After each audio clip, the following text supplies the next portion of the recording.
પંચમહાલ જિલ્લામાં હવામાન ખાતા દ્વારા ઓરેન્જ એલર્ટ જાહેર કરવામાં આવ્યું છે. જે ફોરકાસ્ટ છે એ પ્રમાણે આજે રાતથી શનિવાર સવાર સુધી ભારેથી અતિભારે વરસાદ પડવાની શક્યતા છે. પૂર તૈયારી માટે તમામ ગામડાઓમાં અને નગરના વિસ્તારમાં તમામ વિભાગની ટીમોને અમને સેન્ડ ટુ અલર્ટ મોડમાં કરી દીધા છે.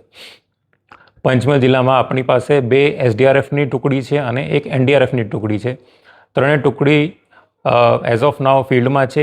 જે લો લાઇંગ એરિયા છે, જ્યાં પાણી ભરાવાની શક્યતા છે, સંભાવના છે, આવા વિસ્તારોની મુલાકાત લઈ રહી છે અને સૂચન પ્રમાણે જરૂરિયાત પ્રમાણે આવા લોકોને અમે એડવાન્સમાં પણ ખસેડવાના છીએ, જેથી રાતે અગર ભારે વરસાદ પડે તો પછી રેસ્ક્યુ ઓપરેશનમાં તકલીફમાં ના પડે. એ સિવાય જે જિલ્લાના એમરજન્સી ઓપરેશન સેન્ટર છે એની ઉપર રાઉન્ડ ધી ક્લોક 24 કલાક વર્ગ 1 અને વર્ગ 2ના અધિકારીની નિમણૂક કરવામાં આવી છે. તમામ તાલુકાની અંદર વર્ગ 1ના અધિકારી જે છે એ હાજર રહેશે, જે સ્થાનિક પરિસ્થિતિ છે એના ઉપર નિગરાની રાખશે. કોઈ પણ એવી ઘટના બને એને ઇમિડિયેટલી એના ઉપર રિસ્પોન્ડ કરશે.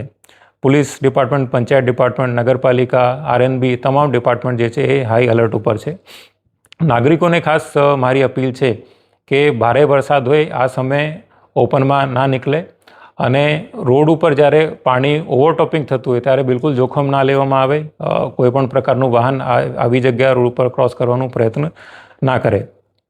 વિશેષ માહિતી પાવાગઢ માટે અમે એવું નક્કી કર્યું છે, આવતીકાલ અગર સવારે ભારે વરસાદ ચાલુ હશે તો સ્થાનિક જે તંત્ર છે એમને અમને સૂચના આપી છે કે અમારું જાહેરનામું તો સવારે 4 વાગ્યા સુધીનું છે, પરંતુ ભારે વરસાદ ચાલુ હોય તો પછી જે સ્ટેર છે જે છે એનું કમ્પ્લીટ જે સ્ટેર છે એને બંધ કરી દેશે અને જ્યારે સેફ લાગે કે પરિસ્થિતિ સામાન્ય થઈ ગઈ છે તો જ એને ચાલુ કરવામાં આવશે.